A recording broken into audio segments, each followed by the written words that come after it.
Olá, sejam todos muito bem-vindos ao programa As Liberais. Eu sou Paula Leal, aqui ao meu lado a jornalista Branca Nunes, que hoje está com um novo visual, cortou as madeixas, né, Branca? Está cada vez mais parecida com a nossa Ana Paula Arósio, aqui da Revista Oeste. Obrigada. E hoje o programa recebe como convidada uma das maiores autoridades sobre violência doméstica e violência contra a mulher. Ela é ex-promotora de justiça e agora pré-candidata a deputada federal por São Paulo, Gabriela Mansur. Gabriela, seja bem-vinda ao programa. Muito obrigada, Gabriela. Paula, Branca. Também adorei o visual, tá lindíssima. As duas, na verdade. Obrigada. Bom, e antes de começar, queria dar um recado para você que está nos acompanhando, você que gosta do conteúdo da Revista Oeste, mas ainda não é assinante. É só apontar o seu celular para esse QR Code que está aparecendo aqui na tela. Com a assinatura, você vai ter contato com todo o conteúdo exclusivo da Revista Oeste. Lembrando que nós não aceitamos financiamento público, não aceitamos financiamento de empresas públicas. Por isso, a sua assinatura é muito importante para que a gente continue a produzir um conteúdo de qualidade, a produzir um jornalismo independente. Também não esqueça de se inscrever no nosso canal no YouTube, canal da Revista Oeste, e de ativar as notificações, aquele sininho que fica ali ao lado. Bom, dado o recado, mais uma vez, Gabriela, muito obrigada por estar aqui hoje. E eu quero começar perguntando para você, que eu te apresentei aqui como ex-promotora de justiça. Queria saber como é que foi essa saída do Ministério Público depois de 19 anos como promotora. Sim, 19 anos. Aliás, é a primeira entrevista que eu estou dando como ex-promotora de justiça. Quando você falou, me deu até um frio na barriga, porque foi uma escolha muito difícil, já pensada há algum tempo, porque eu queria muito voar novos horizontes, novos céus, e ir para a política foi uma escolha muito bem pensada ao longo aí de uns 8 meses para cá. E se havia necessidade da exoneração, então vamos nos exonerar. A questão foi, eu tive que decidir de um dia para o outro, de forma muito rápida, de uma forma um pouco pressionada, vamos dizer assim. Eu me senti um pouco acuada, assim, porque seria uma decisão para tomar com tranquilidade, no momento certo e não de uma hora para outra. Mas eu entendo que eu fiz o que deveria ser feito de forma ética, respeitosa, honrosa, sempre zelando pela instituição Ministério Público, pelas nossas funções, mas também tendo a liberdade de fazer a minha própria escolha. E a minha escolha foi entrar no cenário político brasileiro, porque eu entendo que lá eu poderei, hoje em dia, fazer mais pelas mulheres e por toda a sociedade. Nessa pressão que você estava falando, foi em que sentido? Bom, eu obtive uma licença no prazo certo, com uma tese que é defendida por metade ou mais da instituição, que é a falta de representatividade do Ministério Público no Congresso Nacional. E não só isso, é a nossa possibilidade do exercício de um direito fundamental, que é a cidadania plena. Nós, do Ministério Público e da magistratura, não podemos nos candidatar e não podemos exercer nenhum cargo, emprego ou função, a não ser da magistratura do Ministério Público, salvo um de magistério. Nesse cenário, eu entendo que pode haver uma conciliação de interesses, uma certa desincompatibilização para quem quer se candidatar e, caso não seja eleito, retorna ao cargo também com uma desincompatibilização para atuar em determinados cargos que possam, de alguma forma, intervir nessa imparcialidade, impessoalidade que é própria dos cargos da administração pública. Então, eu obtive uma licença com uma tese extremamente defensável, juridicamente relevante, porque eu ingressei no Ministério Público em 2003. A emenda constitucional que veda absolutamente a nossa possibilidade de exercício de atividade político-partidária é de 2004. Então, eu entendo que não poderia atingir o meu direito líquido e certo. Quando eu ingressei no Ministério Público, eu podia ser candidata. E essa foi uma das escolhas que eu fiz porque eu sempre preservei o exercício de uma cidadania plena, de participar como eleitor e também participar como uma pessoa que possa ser eleita. E não havia uma proibição. Em 2004 veio a emenda constitucional que proibiu totalmente. Eu entendo que não atinge o direito de quem ingressou até a emenda constitucional. Com base nessa tese, eu fiz o pedido que foi deferido pelo Procurador-Geral. Eu obtive uma licença, que é um ato jurídico perfeito, que produz efeitos. Tanto é que eu me afastei, me filiei e estava fazendo uma pré-campanha ostensiva, aberta, tanto que apareci também nos programas eleitorais do partido que eu escolhi, a convite do presidente Temer, que é o MDB. Então, eu entendo que não havia nenhum problema, porque eu estava amparada por uma decisão emanada pela autoridade competente, que é a Procuradora-Geral de Justiça, que tem discricionariedade para decidir dessa forma. Inclusive, tem uma ADI no Supremo que defende a inconstitucionalidade dessa emenda constitucional. O que aconteceu? A Associação de Juristas para a Democracia, que não tem, na minha opinião, legitimidade para ingressar com essa ação, porque não tem um interesse nisso, entrou com uma reclamação no STF. E depois de algum tempo, o STF, eu fui surpreendida pela imprensa, inclusive, da cassação da minha licença numa sexta-feira, às 10 horas da noite. Ou eu retornava para o cargo e aí estaria interrompida a minha desincompatibilização, e reassumiria minhas funções como promotora, ou eu me exonerava sem voltar ao cargo e sem interromper. E eu optei, até pelo princípio da ética, da boa-fé, para demonstrar que desde o início essa era a minha intenção, resolvi decidir, com o apoio da minha família e dos grupos de lideranças femininas e até de homens também que me apoiam, pedir exoneração. Mas entendam, eu estou falando agora de uma forma muito firme, mas foi muito difícil. O Ministério Público é minha segunda família, eu sempre fui muito apegada à função, às conquistas que eu tive para mim como pessoa. Me tornei uma mãe melhor, uma mulher melhor, uma cidadã melhor e também tudo que eu conquistei no Ministério Público para as mulheres brasileiras. Então é um ato de coragem, não foi uma decisão fácil. Todos os dias eu acordo ainda com uma sensação de fiz a escolha certa, estou no caminho certo e vou me apegando, principalmente segurando nas mãos de Deus para ir em frente. O problema não era uma licença remunerada. Você não poderia tirar ela remunerada ou sem ser remunerada? A remuneração, ela é um direito de todo servidor público. A forma como a imprensa levianamente divulgou isso foi uma injustiça comigo, porque eu sempre fui uma pessoa cumpridora dos meus deveres, ética, honesta, extremamente correta e transparente. Minhas coisas sempre foram transparentes, publicadas em redes sociais, em entrevistas. Isso todo o brasileiro que me conhece sabe e acompanha. A forma leviana de induzir em erro a sociedade contra mim, uma mulher que está se colocando à disposição para lutar pelos nossos direitos, foi muito injusta e eu vou tomar minhas providências. Todo funcionário público que se afasta para se candidatar tem direito à remuneração. Isso está na lei, inclusive por decisões dos tribunais superiores, salvo engano até do STF. Eu, como funcionária pública, servidora pública, me afastando para me candidatar, é direito lógico, é uma consequência dessa licença. Eu ia abrir mão de algo que é direito meu, é meu sustento. Eu não estou usando esse dinheiro para investir em campanha, eu estou usando esse dinheiro para mim, para pagar. Eu tenho 3 filhos, eu tenho família, eu tenho boleto, tenho conta para pagar, eu tenho despesas, eu tenho que sobreviver do meu trabalho como eu faço. Se eu investir na minha campanha ou não, isso é problema meu. Agora, todo mundo que está se reelegendo, candidatos que estão afastados do seu cargo na reeleição, recebem também. Todos. Eu quero ver um que não receba. Desafio para me mostrar um que não receba. E se comprovar que eu estava em desacordo com a lei. E diga uma coisa assim, aqui. Se ficar comprovado que eu recebi indevidamente essa verba, eu devolvo.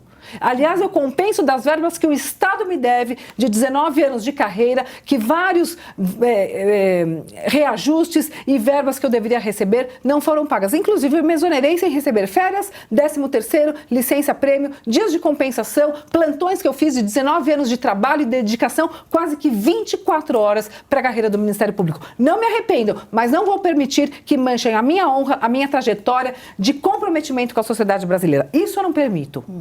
Desculpem, mas foi importante eu falar, porque assim, eu não sou de ficar batendo boca em redes sociais. A minha postura é uma postura de tentativa de união, de congruência de objetivos, de equilíbrio, porque as mulheres estão em todas as partes, em direita e esquerda. O discurso polarizado não ajuda a mulher em nada, porque nós temos que caminhar para frente e não para um lado e nem para o outro. Se nós nos dividirmos cada vez mais, nós estaremos à margem da sociedade, numa posição de cidadãs de segunda categoria. Eu não fico batendo boca, mas eu não vou permitir que de alguma forma me ataquem injustamente. Eu não faço nada errado, eu não vou fazer nada errado e eu não preciso, depois de 19 anos de uma carreira brilhante, em que eu tenho uma ficha premiada, com mais de 80 prêmios que eu recebi ao longo da minha carreira, que sou orgulho para os meus pais e para os meus filhos, que é o mais importante, alguém falar algo que não é verdade, que é baseado em fake news e numa tentativa de ataque às mulheres e ao Ministério Público brasileiro.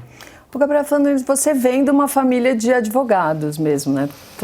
Você sempre quis fazer direito? Sempre quis. Na verdade, meu pai é juiz, agora desembargador aposentado. Meu irmão Antônio é juiz, minha irmã Domitila é juíza. Eu sou promotora, ex-promotora de justiça. Meu irmão João é advogado e minha mãe é nossa grande mentora, que é a nossa querida advogada Regina Mansur.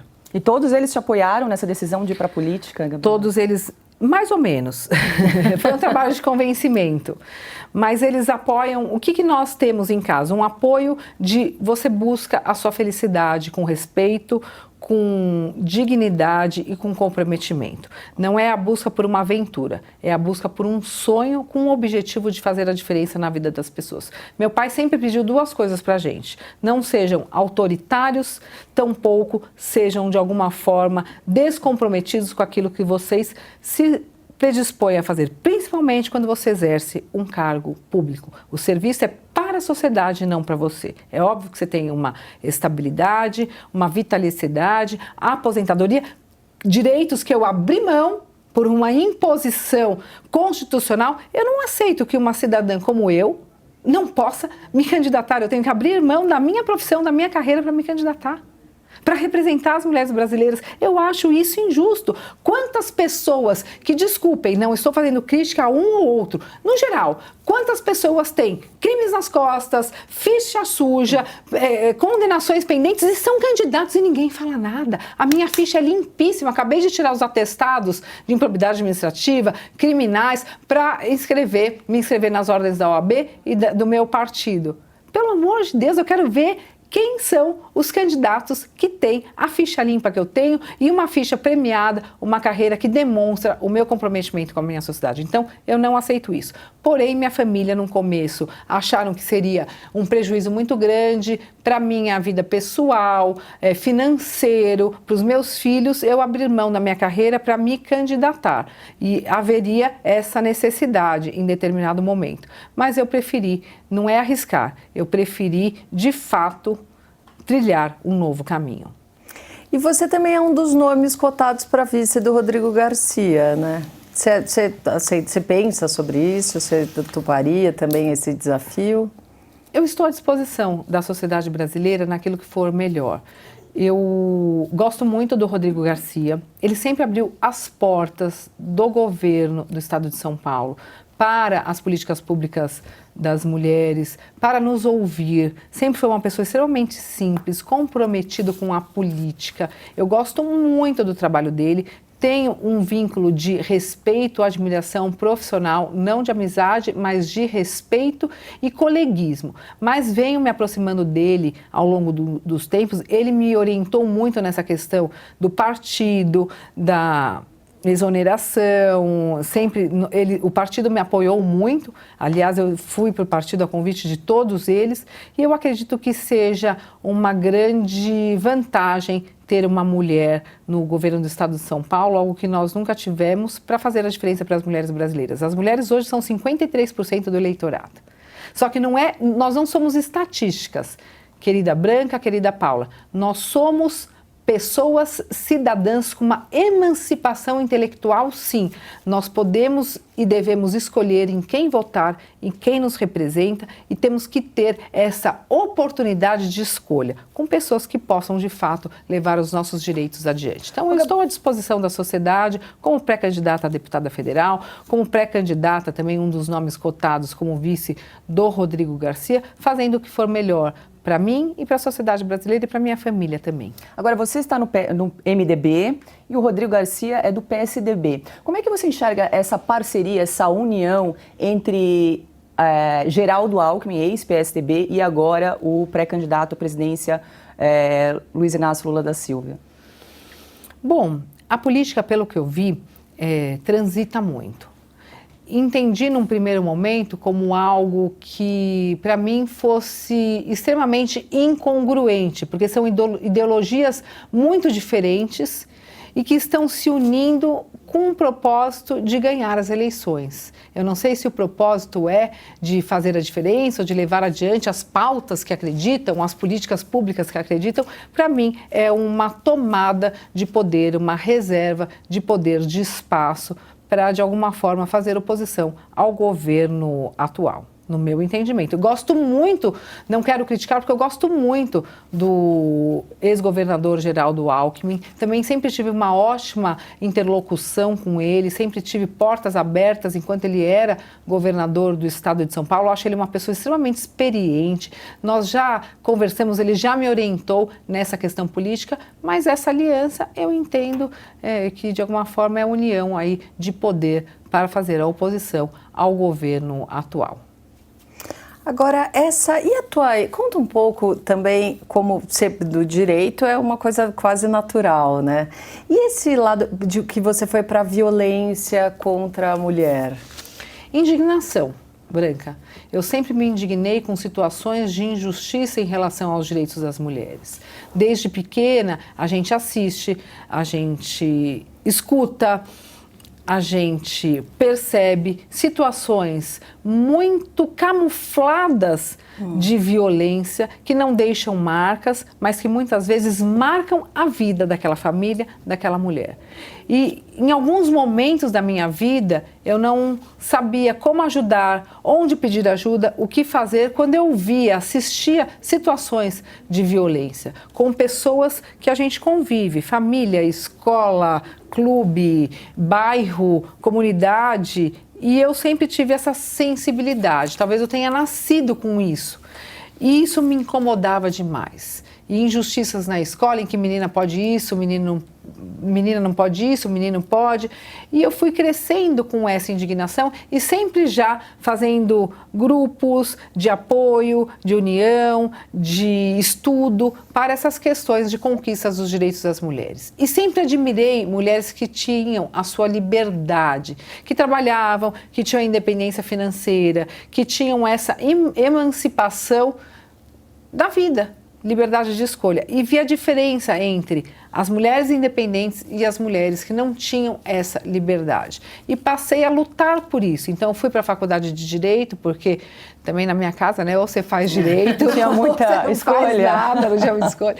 Fui para a faculdade de Direito, nós crescemos nos bancos dos fóruns, porque meu pai passou para o concurso da magistratura como juiz depois de nós já termos nascido e termos aí entre 5 e 7 anos, então a gente acompanhou, me lembro dele estudando para concurso, e a minha mãe também foi estudar depois de ser mãe de 4 filhos, então nós acompanhamos. Crescemos nos bancos das faculdades e dos fóruns de todo o estado de São Paulo. Então eu tenho um amor pela justiça, um amor pelo direito e também um orgulho dos meus pais. Fiz Direito e na faculdade eu já me enveredei para o lado do Ministério Público. É uma carreira encantadora, é uma carreira que te ensina a lutar bravamente com ética, com respeito e com a certeza de que você está no caminho certo. Então eu fui para o Ministério Público e no Ministério Público eu comecei a perceber aí o outro lado, a falta de uma legislação específica para os direitos das mulheres.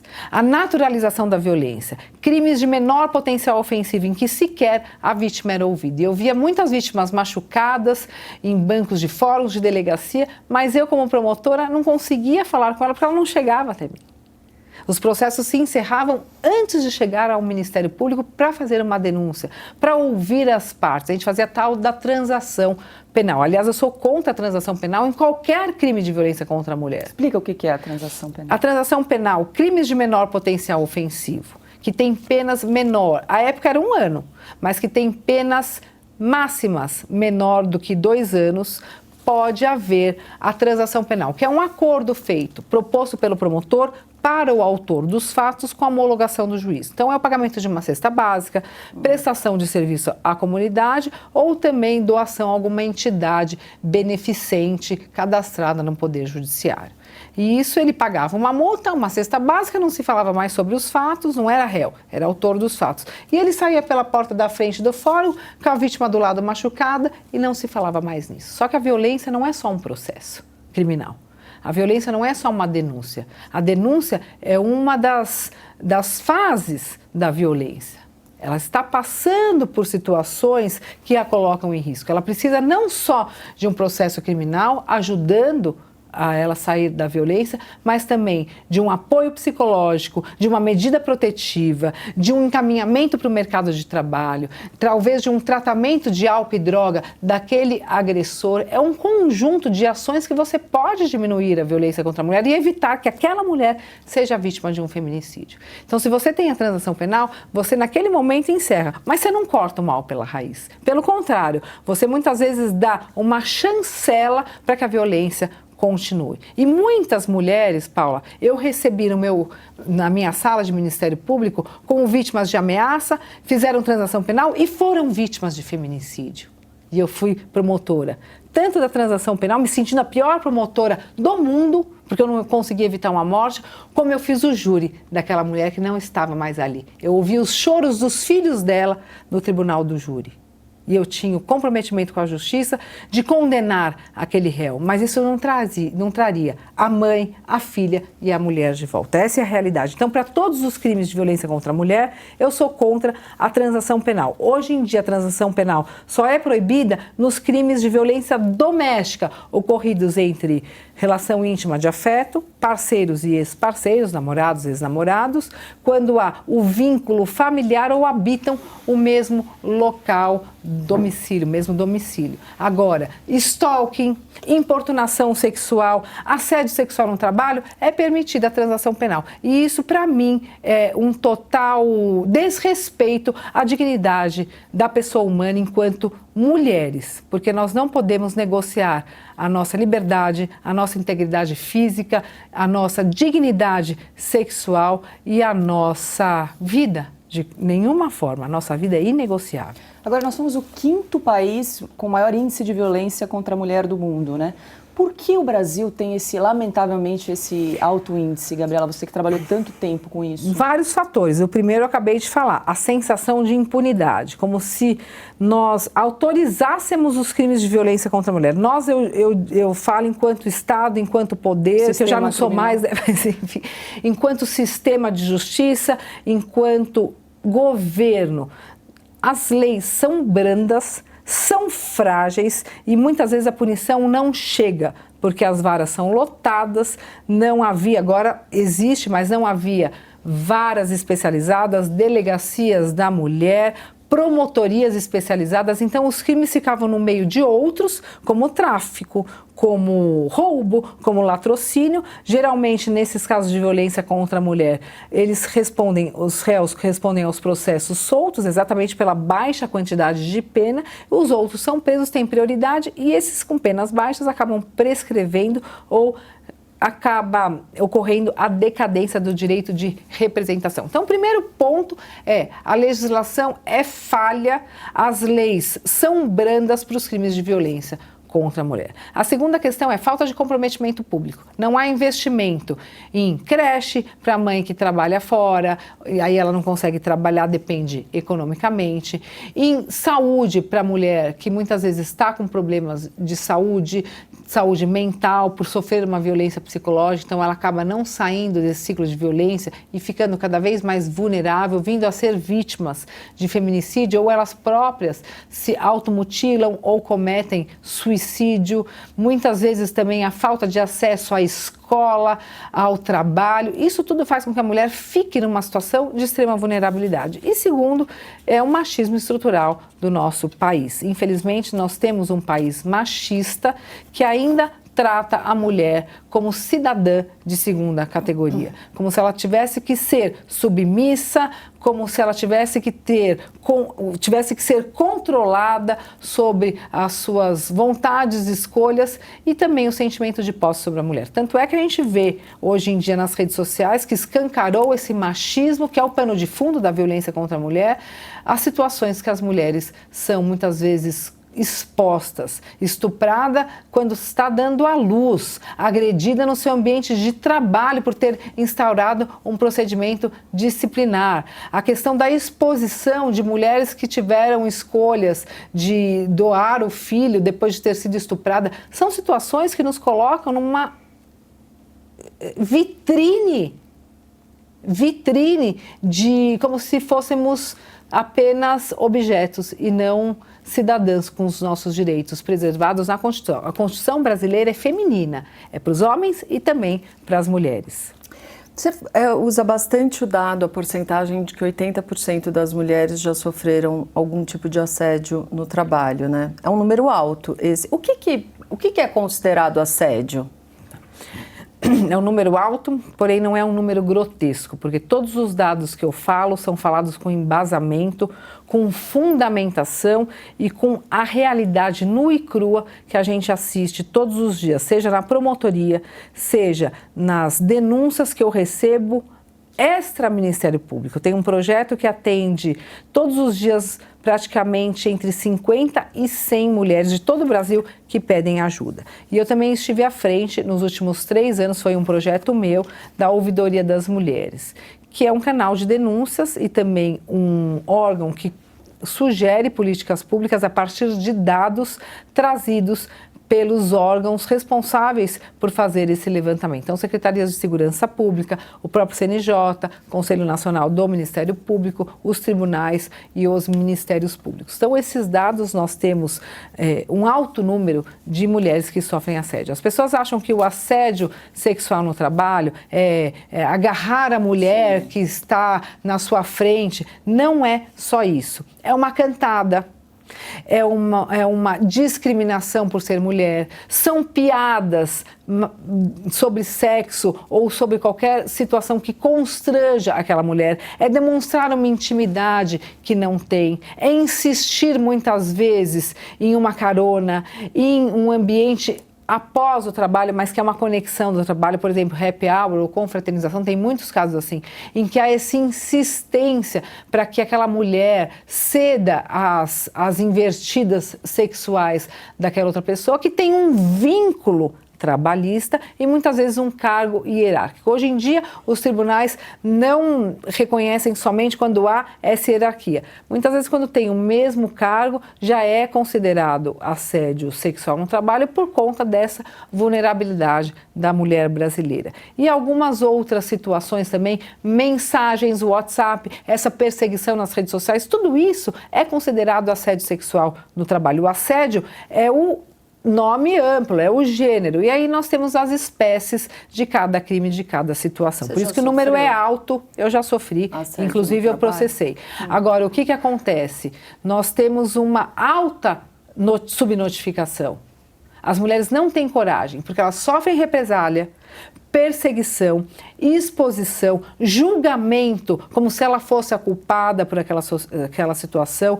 Também o mercado de trabalho, ela vai encontrar uma dificuldade, porque isso se espalha rapidamente. Já peguei vários casos em que a mulher sofreu assédio sexual, denunciou e depois não conseguiu se recolocar no trabalho, trazendo um grande prejuízo para a sua carreira. Então, nós temos, sim, comprovados casos de assédio sexual. Eu fiz uma pesquisa, chama Perfil Mulheres do Ministério Público. Se as mulheres do Ministério Público, entre servidoras, promotoras e procuradoras de justiça de todo o Brasil, sofriam assédio sexual, assédio moral e violência doméstica. E os resultados não foram muito satisfatórios. Eu não gostei do que eu vi.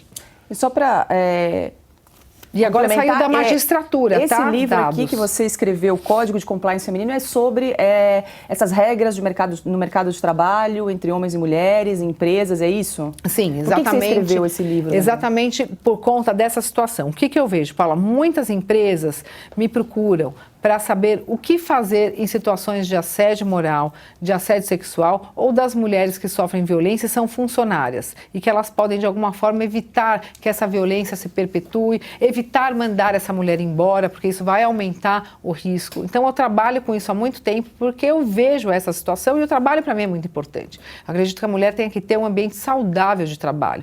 E acabei ultimamente recebendo muitas denúncias. Do caso do Márcio Smelling, fui eu que recebi. Dos casos do Saul Klein, fui eu que recebi. João de Deus, fui eu que recebi. Entre outras situações gravíssimas envolvendo o mercado de trabalho, como promotoras que sofrem assédio, juízas que sofrem assédio, advogadas que sofrem assédio, servidoras que sofrem assédio, entre outras situações. Eu entendi por bem criar um protocolo, o que as empresas podem fazer, como se fosse um código, são regras a serem seguidas que podem facilitar essa implementação de ações internas na empresa que de fato colaboram com a prevenção e combate à violência contra a mulher. O que fazer? A omissão é a pior situação.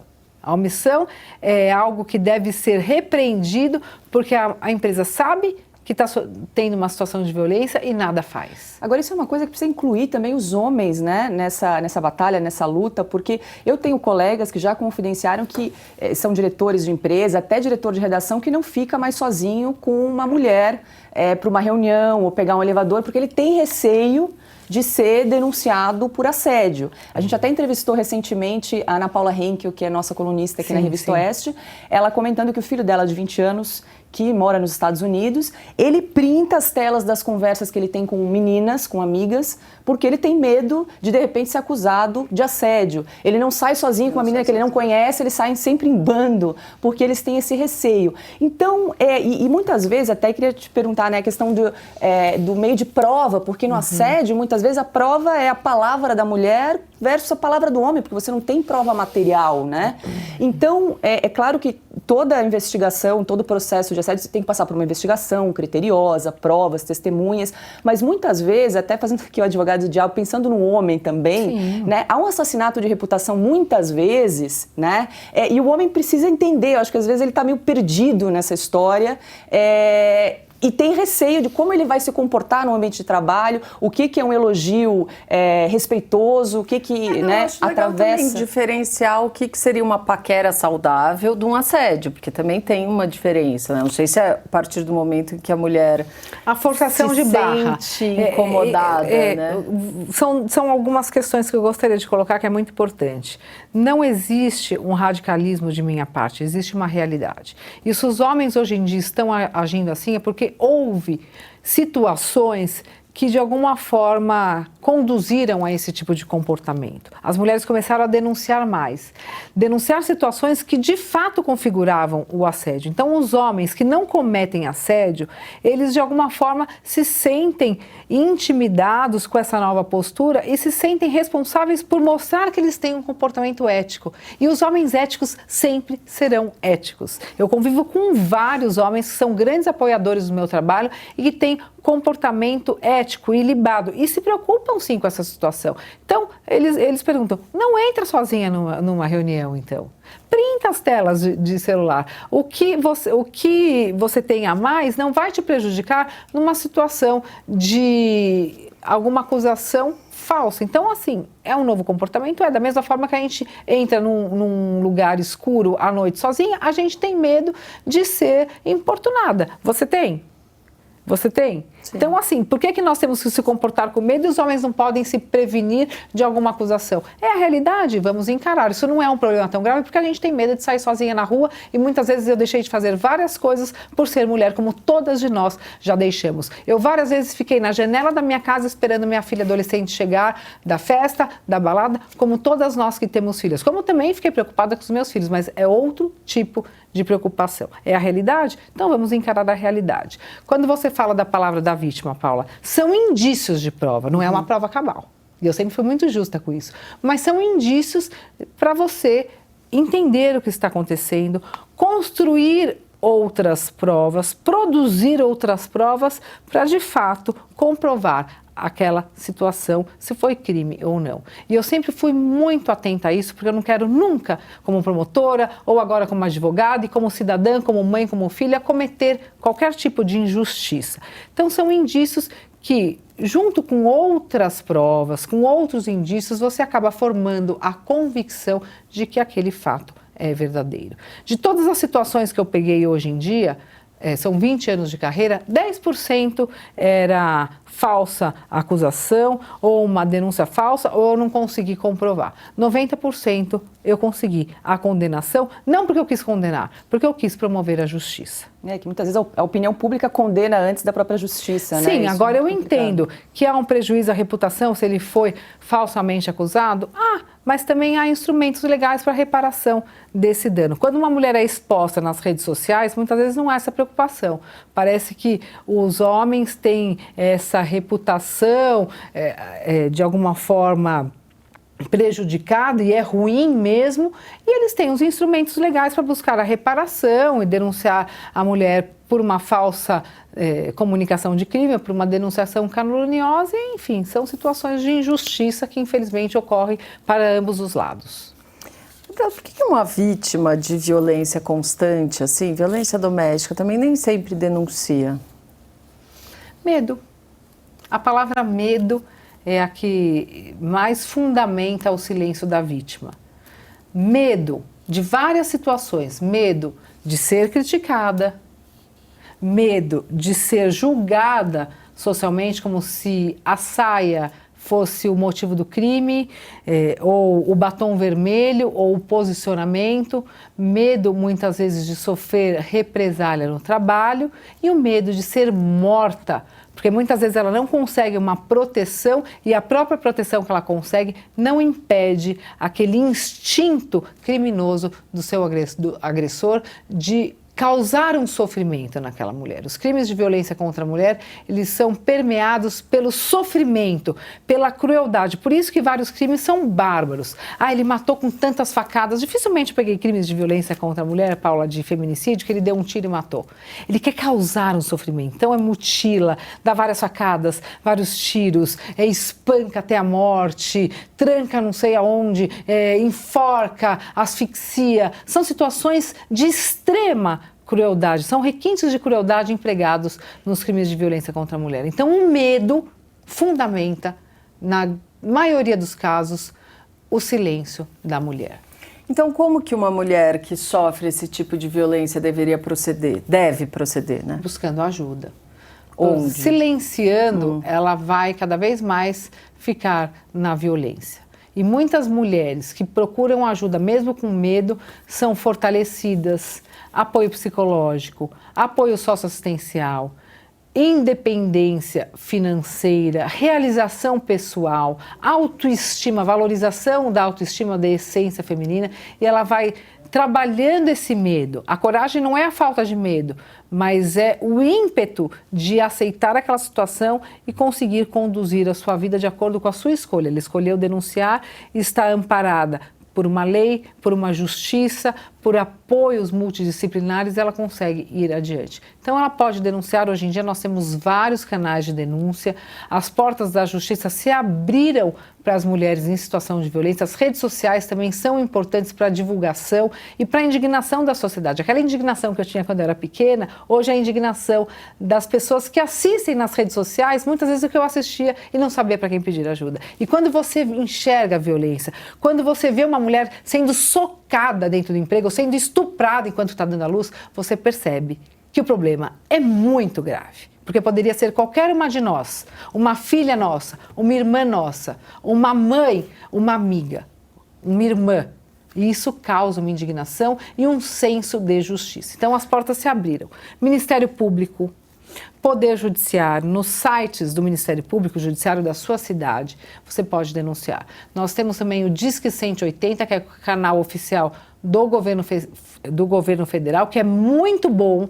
Nós fizemos um trabalho nos 2 anos passados de capacitação, articulação e treinamento com o Ministério das Mulheres para o recebimento dessas denúncias, e aqui já deixando registrado, independentemente de posição política, os meus agradecimentos à ministra Damares, que abriu as portas do Ministério para vários operadores do direito, para o terceiro setor, para as mulheres que representam outras mulheres, fazer articulações, audiências públicas, ouvindo a nossa voz para implementar o melhor serviço para a mulher. Tanto ela quanto a Cristiane Brito, que agora é a ministra das Mulheres e que antes era secretária-geral. Então foi um trabalho coletivo, articulado, para capacitar a equipe que atende o 180, já com parceria com o Conselho Nacional do Ministério Público e com o próprio Conselho Nacional de Justiça. Foi um avanço, porque eu nunca entrei para fazer uma denúncia ou um trabalho interno no Ministério das Mulheres, Direitos Humanos, enfim.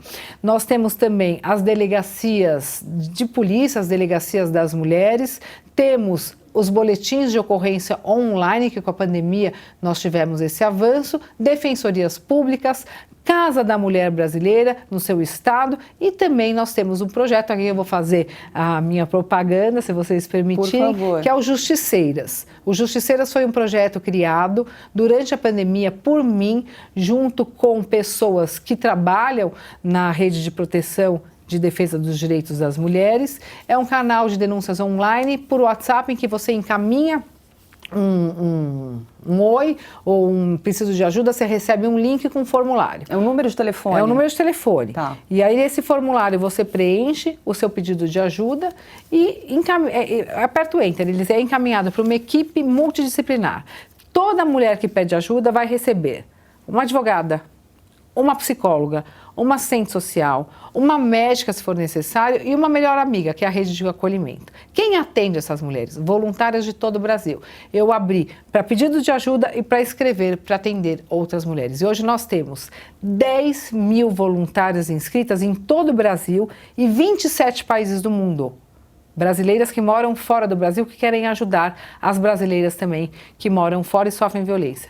E nós já atendemos 10.300 vítimas e nenhuma delas foi vítima de feminicídio, demonstrando que sim, nós podemos evitar a morte violenta de mulheres. Então esse projeto ele começou durante a pandemia, porque houve uma explosão de casos de violência doméstica, até porque eu fiquei as pessoas muito estavam... preocupada com essa situação. E aí ele se estendeu? Sim, nós ouvíamos uma falta total um aumento da violência e uma falta total de onde ela vai pedir ajuda. E eu percebi, Branca, nos meus processos trabalhando no digital, que a gente recebia pelo digital do Ministério Público, uma diminuição enorme dos casos. Não estavam chegando flagrantes, pedidos de protetiva. Todo dia a gente tinha 10, 15, 20. Ainda com picos de violência, isso vai para 30, 40. E aí eu percebi que elas não estavam conseguindo acessar o sistema de justiça. Aí nós fizemos essa abertura, foi algo meu mesmo, pessoal não do Ministério Público, por um número de WhatsApp, até foi com o celular do meu filho, e isso cresceu, graças a Deus, de uma forma positiva, impactando a vida dessas mulheres que sofrem violência. E é por um WhatsApp? Qual é o número? 11 99 639 1212.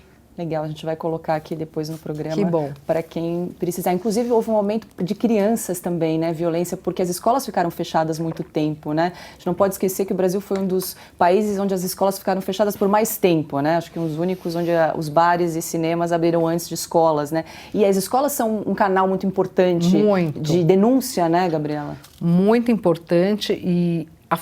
Primeiro que as crianças ficam tensas sem ir para a escola, isso aumenta aí conflitos familiares, aumenta os maus tratos. Infelizmente nós tivemos esse aumento sim, a própria violência doméstica com essas situações de tensão. E nas escolas eu sempre percebo que é uma válvula de escape para a criança denunciar, para a criança pedir ajuda. Várias vezes eu dei muitas palestras, em escolas, eu nunca saio de uma escola sem uma denúncia, sem uma criança virar para mim e falar, ai, me ajuda, ou uma menina falar, estou sendo abusada, ou um filho falar que a mãe sofre violência. Então as escolas são meios e instrumentos importantes para receber essas crianças que estão sofrendo algum tipo de violência. Então, sem escola, eles não tinham onde denunciar. Mas muitas crianças ligaram no 180, muitas crianças procuraram ajuda nesses canais alternativos, o que foi muito importante. Nós recebemos pelos Justiceiras vários pedidos de ajuda de crianças, de pessoas menores que 14 anos. E de adolescentes também. Gabriela, você trabalhou em casos, né, de tirar o fôlego, vamos colocar assim. Tem algum que mais te marcou? Sempre tem casos que mais marcaram. Tem alguns casos emblemáticos que foram muito graves e por conta da resposta positiva que nós tivemos da Justiça, se tornaram cases. Eu não vou dizer cases de sucesso porque a violência contra a mulher nunca pode ser um case de sucesso, mas demonstra uma conquista para os direitos das mulheres e até para a justiça brasileira. O caso do Champinha foi muito grave. Eu atuei no caso do Champinha por 8 anos, como promotora designada pelo Procurador-Geral, e por conta dessa atuação, o Champinha está hoje afastado da sociedade. Ele não está preso, porque ele não cometeu um crime. Só um pouquinho para quem não conhece esse caso. Sim. O Champinha, ele cometeu um ato infracional quando ele tinha 17 anos. E a nossa legislação permite a aplicação do Estatuto da Criança e do Adolescente para quem comete crime até os 18 anos. A partir dos 18 anos, o próprio Estatuto permite nos crimes graves, nos crimes hediondos, que seriam atos infracionais equiparados a crimes hediondos, essa extensão da internação até 21 anos. Quando ele iria completar 21 anos, ele teria que ir para a rua. A legislação não iria contemplar a punição por um ato infracional. Mas vale a pena lembrar que ele iria para a rua, depois ele manteve sobre cárcere privado, que fala, ele sequestrou um casal, para que se recordasse um pouco. O caso é gravíssimo. Foi aquele caso do casal que falou para os pais que foi viajar com uma turma e eles foram acampar numa cidade da Grande São Paulo. E eles acabaram sendo sequestrados, mantidos em cárcere privado, em situações péssimas, abusados sexualmente. O menino foi assassinado na frente da jovem, de forma brutal também, e ela permaneceu por mais uns dias sob o controle e o poder dos sequestradores, dentre eles o Champinha, que era menor de idade. E ela foi estuprada, foi violentada, foi agredida fisicamente, foi espancada. É muito grave. Eu não gosto muito de lembrar, porque sempre me traz uma indignação muito grande desse caso. E foi morta depois. Depois ela foi assassinada, também brutalmente. E eu estava agora me recordando das fotos do processo. Mas, enfim, foi muito triste esse caso, foi muito grave, porque eles ficaram sumidos, a família procurando, acho que o Brasil inteiro procurando por um casal de jovens, tão jovens. E eu me lembro do nome deles e meu filho chama Felipe, porque em determinado momento eu estava grávida do meu filho Felipe, em homenagem. Nesse momento do assassinato, em que o corpo desapareceu, eles foram localizados depois na cidade em que eu fui promotora, que é em Embu-Guaçu. Então eu fui a promotora desse caso, depois de ele ter sido ocorrido, no momento em que havia essa discussão jurídica. E a saída não foi uma aventura jurídica, foi uma tese implementada em prol da sociedade. A partir do momento que ele iria para a rua aos 21 anos, nós ingressamos com uma ação de interdição civil demonstrando que ele não estava apto mentalmente a conviver em sociedade sem colocar em risco a sociedade brasileira, sem colocar em risco as mulheres também, principalmente. E ele foi interditado. Onde ele vai ficar? Quem será responsável para cumprir essa curatela de Champinha? O Estado. E nós entramos com uma ação civil pública para que o Estado construísse um local que não podia ser um manicômio judiciário, porque ele não era maior de idade, não foi condenado, tampouco uma fundação casa, porque ele não era menor. Então existe esse limbo em que houve essa solução e até hoje ele está nessa casa de saúde, tratamento de saúde, e aí ele é passado por perícia para ver se ele pode ou não voltar a conviver em sociedade. E esse é um legado para a sociedade brasileira. Mas esse é o único caso da justiça, Único Gabriela? caso. Único caso. E ele pode, porque vira e mexe, vem alguém falando em direitos humanos que fala que ele Direitos precisa ser humanos, tirado. nesse caso, Branca, é o direito da sociedade, Sim. não é o direito dele cometer um crime. Desculpe falar a minha sinceridade. Agora, Gabriela, na semana que vem o Adélio, como é que é o nome dele? Adélio Bispo, né, que deu a facada no Bolsonaro, vão fazer um novo laudo para avaliar a questão da sanidade mental dele. Ele teve uma sentença de absolvição, né, como eles chamam, uma sentença de absolvição imprópria, ou seja, ele foi absolvido, mas ele está também num hospital psiquiátrico, alguma coisa assim. Eles vão fazer uma reavaliação na semana que vem. A defesa, logo no começo, alegou a inimputabilidade dele para, enfim, que ele fosse inocentado. Não é inocentado, né? Enfim, mas que não tivesse que Cumprir ser... uma medida, ele está cumprindo uma medida de segurança. Exatamente. E agora ele corre o risco de ser solto, né? É o mesmo caso do Champinha. Mas quem apresenta os quesitos, Paula, para os peritos, somos nós, promotores de justiça, ou também os assistentes de acusação, ou a defesa. São pessoas que podem apresentar quesitos para serem respondidos pelos peritos. E eu sempre perguntei um quesito. Se solto, o médico, psiquiatra, psicólogo, equipe que está avaliando se compromete com o fato dele não cometer mais crimes dessa natureza, pronto.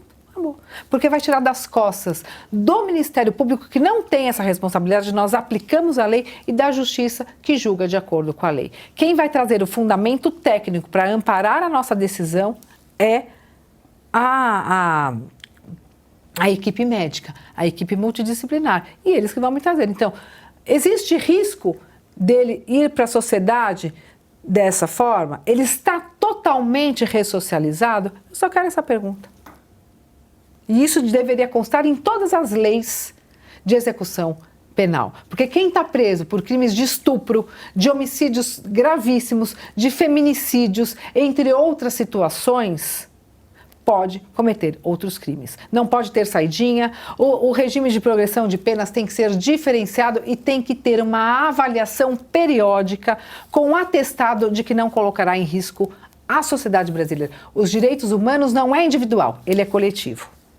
E você comentou do caso do médico que estuprou aquela paciente, né, grávida.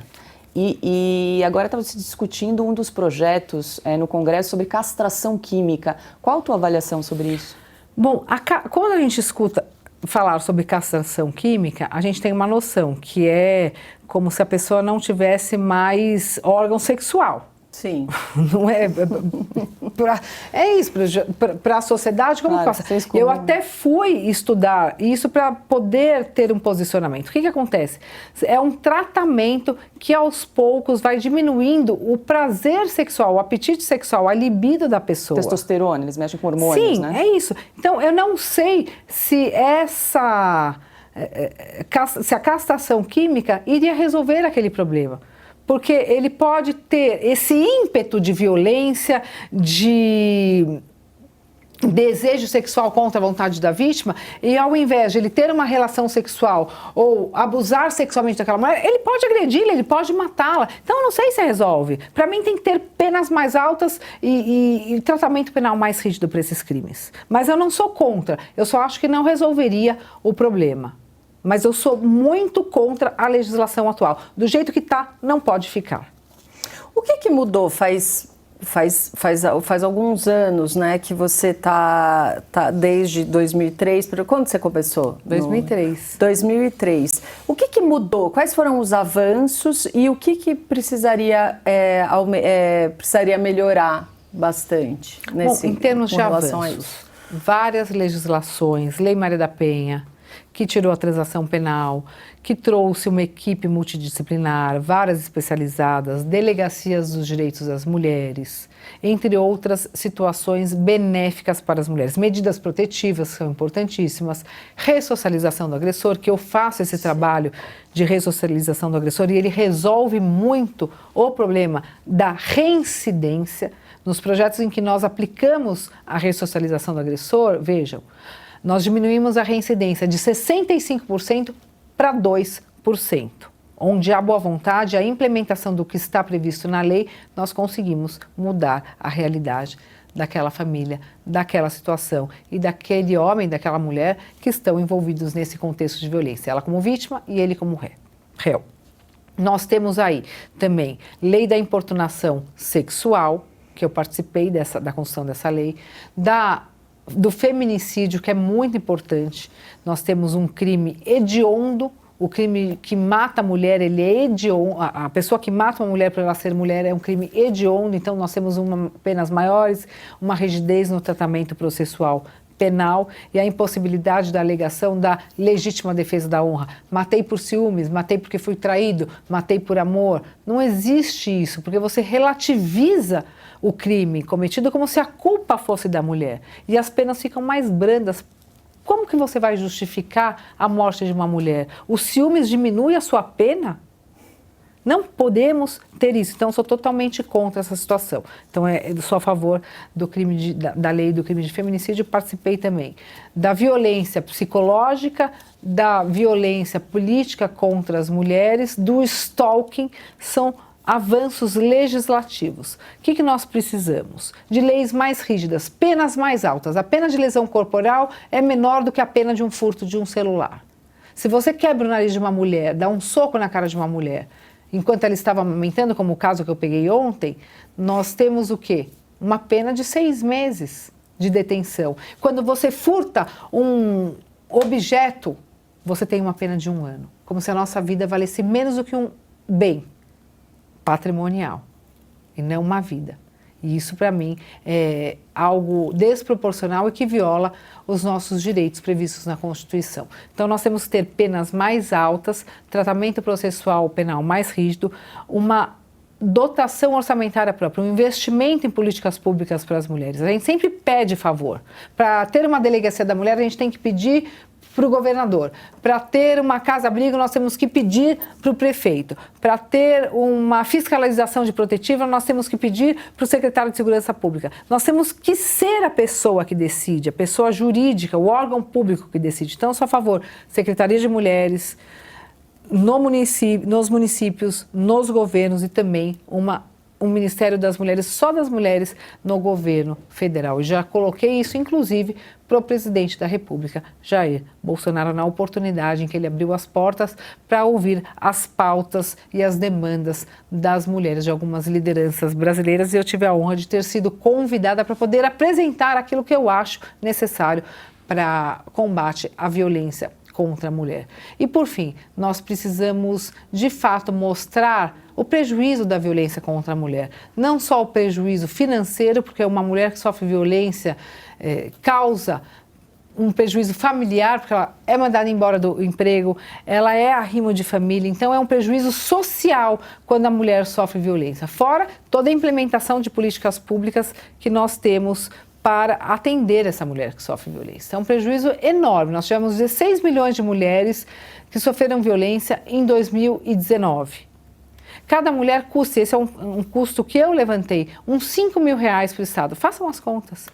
Nós só falamos de corrupção, mas a violência contra a mulher traz um rombo para os cofres públicos muitas vezes maior do que a corrupção naquele determinado ano. Só que tem uma questão, nós não estamos falando de patrimônio, nós estamos falando de vidas, é a vida de uma mãe, é a vida de uma filha, é a vida de qualquer uma de nós que está em jogo. Então nós temos que ter essa conscientização para prevenir a violência contra a mulher. Por isso que eu fiz o Compliance Feminino, para ter uma conscientização social de que é um problema, um prejuízo à sociedade e também uma questão de saúde pública e segurança pública que todos e todas nós precisamos se envolver para diminuir essa violência. Agora, Gabriela, eu queria voltar na questão da ressocialização do agressor, né? Porque você foi uma das idealizadoras de uma lei, o projeto Despertar em Taboão da Serra, né? Que tornou, então, obrigatório esse trabalho de ressocialização do agressor. Agora, como estabelecer essa mudança comportamental no homem? Porque imagina, às vezes, chegam até vocês homens de 40, 50, 60 anos. Como é que funciona isso na prática? São palestras, atendimento com psicólogos? Como se estabelece isso? São palestras. Na verdade, não são palestras, são rodas de conversa, como se fosse alcoólatras anônimos, como se fosse tratamento de vício em jogo, em drogas. São rodas de conversas com especialistas que possam, de alguma forma, conscientizar do problema, trazer aquela vontade de ter um comportamento diferente, de entender a responsabilização, as consequências, assumir de fato as suas responsabilidades nessa mudança comportamental e permitir. É uma oportunidade que você dá para a pessoa mudar. Para a pessoa não ser mais violenta, para a pessoa não desrespeitar mais a mulher. Eu vi várias vezes homens falando, eu bati porque eu tenho que educar, ela não aprendeu em casa, vai aprender comigo, bati mesmo e bato de novo, aqui quem manda sou eu, se não fizer do meu jeito vai apanhar, se chegar em casa tarde vai apanhar, porque estava saindo com um com outro. É assim, é um contexto gravíssimo. Eu pego situações que eu fico lendo e falo, não acredito nisso. Será que é real? E sim, é real. Então a gente dá oportunidade para essas pessoas entenderem que as mulheres têm os mesmos direitos que os homens, que óbvio que nós temos características diferentes, mas direitos nós temos os mesmos e nós precisamos ser respeitadas. Isso não quer dizer que nós somos melhores, que é uma luta contra os homens, que a gente quer diminuir os homens, de jeito nenhum. Isso é uma construção coletiva de homens e mulheres perante a lei, perante a sociedade, na família. O papel é muito importante da mulher, como do homem também. Mas a gente não pode sofrer agressão física, psicológica, moral, sexual por sermos mulheres e queremos ocupar os nossos espaços e temos as nossas vontades, o exercício das nossas vontades. Então, eu entendo que esse é um projeto muito importante. Em todos os locais em que eu implementei, nós tivemos um grande impacto positivo, a ponto dos homens virarem para mim e falarem, por causa desse projeto, eu consegui falar para o meu filho, eu te amo.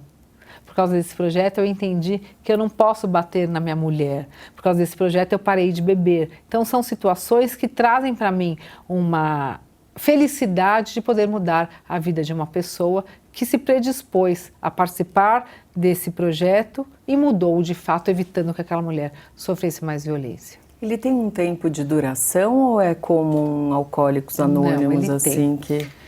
Nós fazemos em 10 encontros. 10 encontros, um por semana, ou às vezes de 15 em 15 dias, exatamente para acompanhar aquela situação por mais tempo.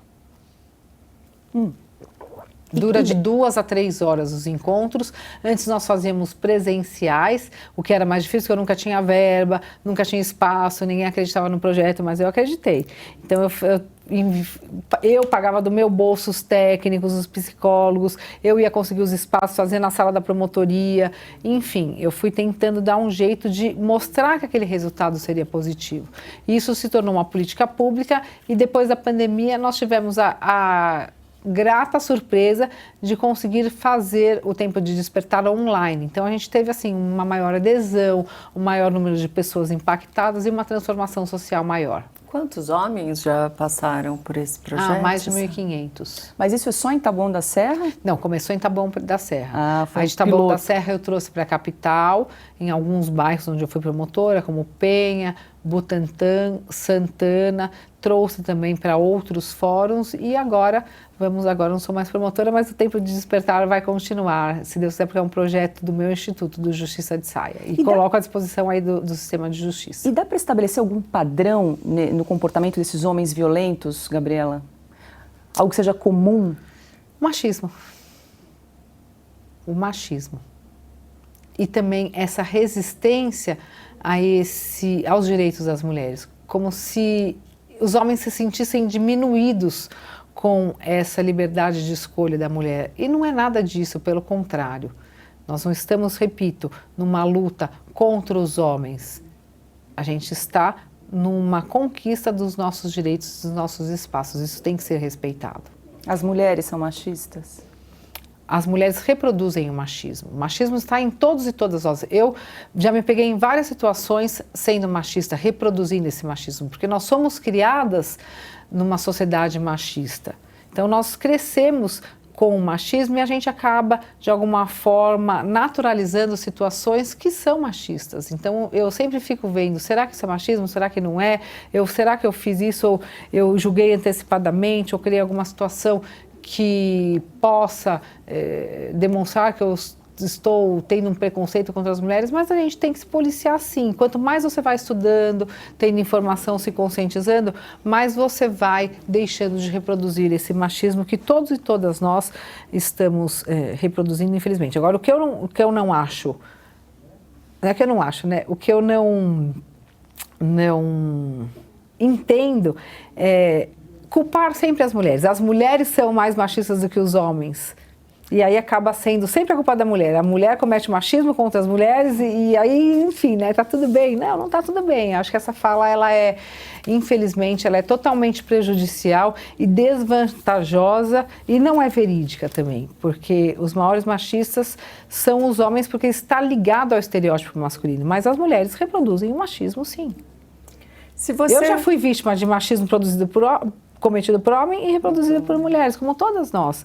Mas nós temos que entender que são comportamentos que podem ser evitados. A gente tem que se policiar para não cometer esse machismo.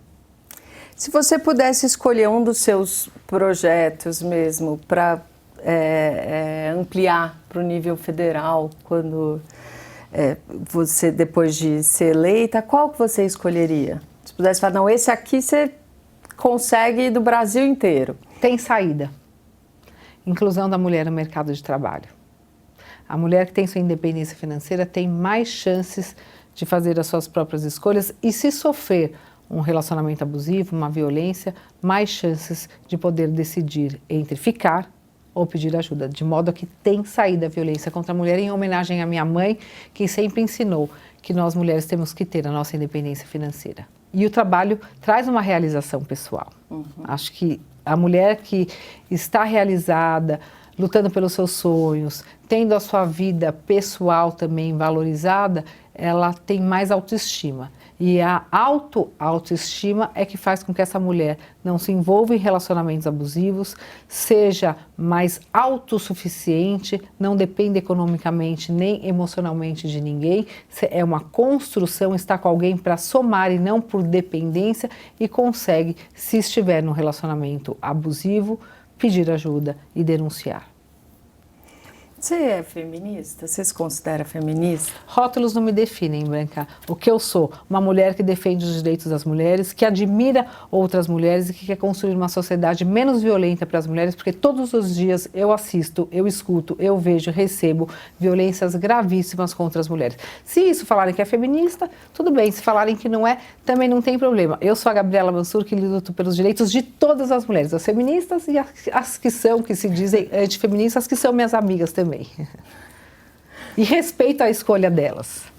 Ô, Gabriela, e se não der certo na política, você agora pediu exoneração do Ministério Público, como é que você se imagina profissionalmente, assim, a partir de 2023? Sempre fazendo a mesma coisa, Paula, com tranquilidade, com humildade, com propósito, nos caminhos que eu tiver à minha disposição para continuar essa luta. Se não for na política, vai ser advogando, vai ser como presidente do Instituto que trabalha com projetos na defesa dos direitos das mulheres, no acolhimento das famílias, com famílias que têm filhos que infelizmente estão viciados em drogas, estão desempregados e que têm ali no Instituto alguma válvula de escape, uma saída para a construção de uma vida mais digna e mais feliz.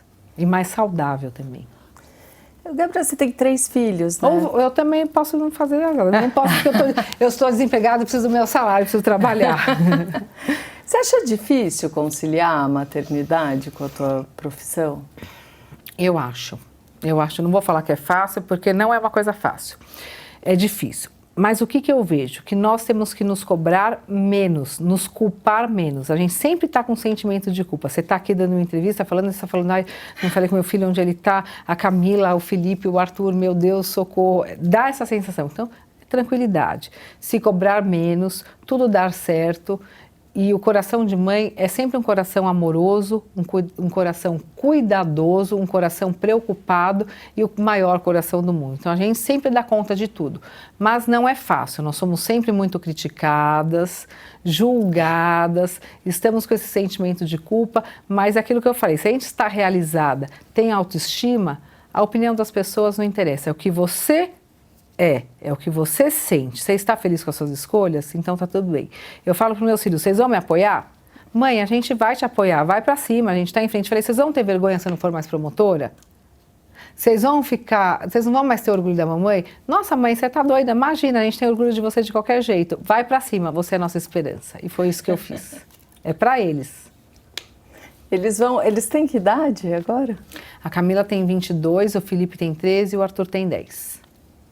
Você ter 3 filhos ainda é bastante. A Camila estudou comigo para o Ministério Público no meu colo, eu entrei no concurso amamentando a Camila. O Felipe nasceu no Ministério Público e o Arthur também. Então eles também têm um amor e nós temos uma gratidão pelo Ministério Público, muito grande. E ela, a mais velha, vai fazer direito? Está fazendo? Não. Eu falei, na sua idade ela era advogada, ela falou assim, meus sentimentos. ela gosta de moda, design e umas profissões mais alternativas em busca da felicidade dela e eu apoio também. Gabriela, não sei se você acompanhou o caso da Bárbara de Stefani, que ela tem um canal chamado Te Atualizei, tinha pelo menos, né? A conta dela foi cancelada, ela não pode mais receber a monetização do canal dela. Ela foi incluída num dos processos do STF, mas ela não teve acesso integral aos autos. Eu acho que é do inquérito das fake news, se eu não me engano, ou dos antidemocráticos, enfim. E ela está impedida de trabalhar. Ela é uma comunicadora, dona de casa, que começou a produzir vídeos em casa sobre política. Não sei se você acompanhou o caso dela. E ela, enfim, tá proibida, né? Tá impedida de trabalhar e de receber pelos vídeos, porque na verdade acho que o YouTube tá pagando numa conta, mas ela não pode acessar, tá em depósito judicial. Como é que, assim, não sei se você acompanhou o caso e se os movimentos feministas têm apoiado ela como mulher numa situação onde ela tá de mãos atadas, né? Sem poder trabalhar nesse sentido. Bom, aí a questão é, movimentos feministas quem?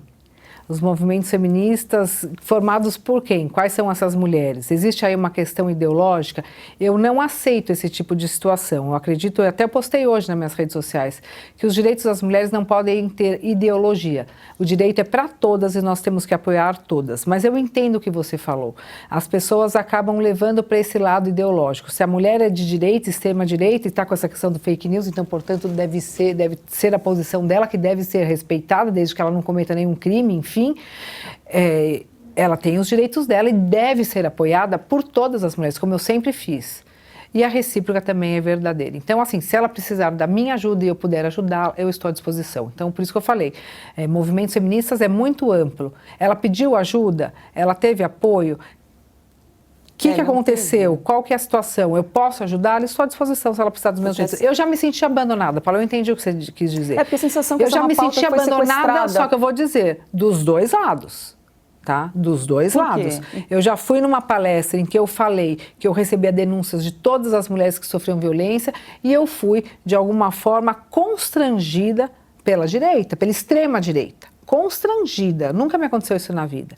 E já fui também, nunca fui constrangida, já fui assim, atacada por posicionamentos. Quando eu fui almoçar com o presidente Bolsonaro, que eu fui convidada a ir num almoço com lideranças femininas, eu fui muito atacada nas redes sociais pela esquerda. Porque você foi se encontrar com o presidente? Sim, mas eu fui representando um instituto com uma liderança feminina, com outras lideranças femininas para levar pautas femininas. E fui outras vezes também, mas fui extremamente atacada. Eu fiquei muito triste, porque mulheres que me atacaram foram mulheres que eu atendi já como promotora e como uma especialista nos direitos das mulheres. Então, assim, eu não entendo e não aceito essa polarização nos nossos direitos. E também não aceito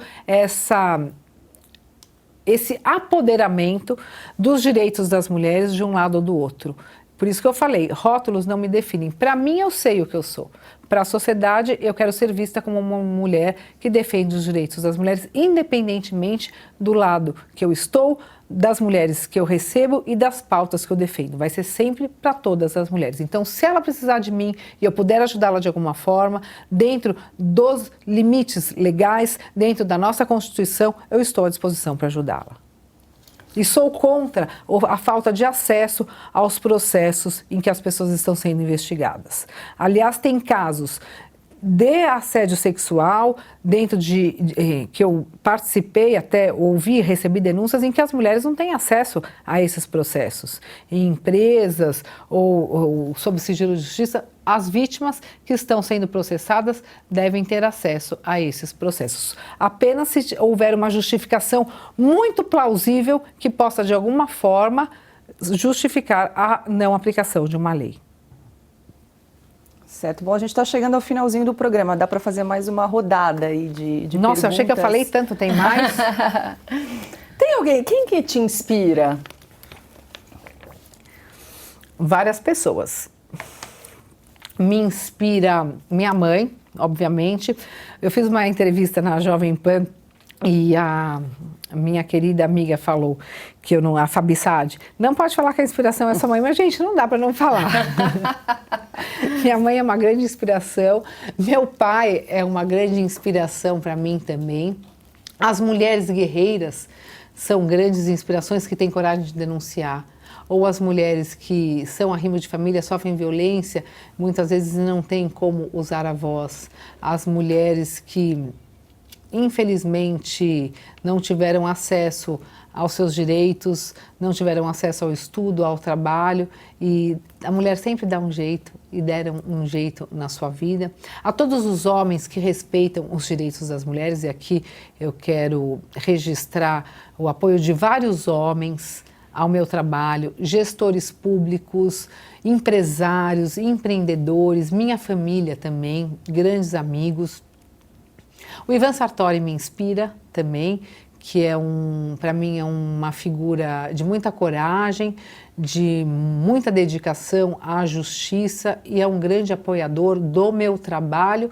Embora nós tenhamos posições distintas, nós formamos um núcleo de apoio e respeito. Isso demonstra que nós podemos conviver com harmonia, com respeito e com amor quando temos opiniões divergentes. Então o respeito deve prevalecer. Vocês me inspiram também, mulheres que estão no jornalismo, que estão na linha de frente também de debates importantes no momento difícil do nosso país, as mulheres que trabalham comigo, minha filha, por ser independente e me apoiar, e meus filhos também, homens, obviamente, meus 2 corintianos maravilhosos, por isso que eles me inspiram, Pai Timão.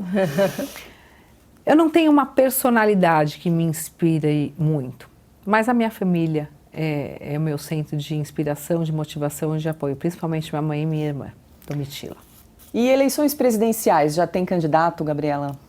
Se eu falar aqui a minha predileção político-partidária, eu vou estar, de alguma forma,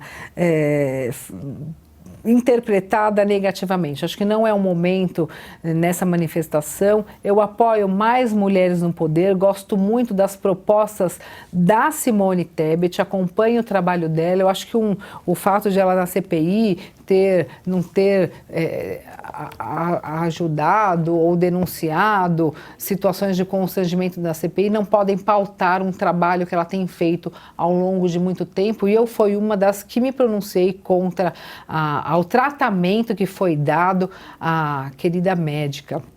Acabei de me esquecer. Nise a querida doutora Nise, que tem aí todo o nosso respeito e meu respeito e admiração, independentemente de governo, de partido, como uma mulher médica que deve ser respeitada, principalmente quando está numa situação como ela estava, pensando num depoimento, sendo inquirida. Mas eu apoio mais mulheres no poder que são comprometidas com a pauta da mulher. Eu entendo que a Simone Tebet é uma mulher comprometida, está no mesmo partido que eu, tem uma linha de atuação séria, ética e honesta. Por enquanto eu não tenho aí um pronunciamento certo a respeito disso e estou apoiando mulheres no poder. Você é favorável às cotas eleitorais para mulheres? Eu sou favorável à abertura de portas para as mulheres participarem. Independentemente da cota ou não, Paula, o problema está na raiz. Mesmo com cotas, nós muitas vezes não temos acesso, não somos valorizadas e não temos essa oportunidade. Então, se a cota ela for muito bem empregada, ela pode ajudar. Mas se houver a cota só para ter candidatura laranja, eu sou contra. Eu sou a favor de oportunidades iguais para homens e mulheres. Então, se não tiver cota, mas tiver oportunidades iguais para homens e mulheres, partindo do ponto de que nós mulheres temos alguns obstáculos ainda intransponíveis para estarmos na mesma linha que os homens, não precisa de cota. Precisa de respeito aos direitos das mulheres e conscientização de que homens e mulheres são iguais perante a lei. Dá a caneta na mão da mulher e deixa ela mostrar o poder que ela tem. Tá certo. Bom, estamos chegando ao fim desse programa As Liberais. Queria muito agradecer a presença da Gabriela Mansur aqui com a gente. Obrigada, Gabriela. Eu que agradeço, um prazer. Gostei desse nome, As Liberais. Então, As Liberais faz parte aí da grade da Revista Oeste, né? E como a Oeste é um veículo que defende o liberalismo econômico, a livre iniciativa, mais privatizações, menos Estado, a gente fez esse joguinho aí com o nome As Liberais, né? Para realmente uma defesa do liberalismo, do libertarianismo. E seguimos aí adiante com a nossa grade de programação. Muito obrigada. Eu que agradeço. Pela sua presença. Branca, obrigada mais uma vez pela parceria. E a você que nos acompanhou até aqui, o nosso muito obrigada. Não esqueça de se inscrever no nosso canal da Revista Oeste no YouTube e de assinar a revista. Se você ainda não é assinante, é só apontar o seu celular para esse QR Code que está aparecendo aqui na tela. Até a próxima semana.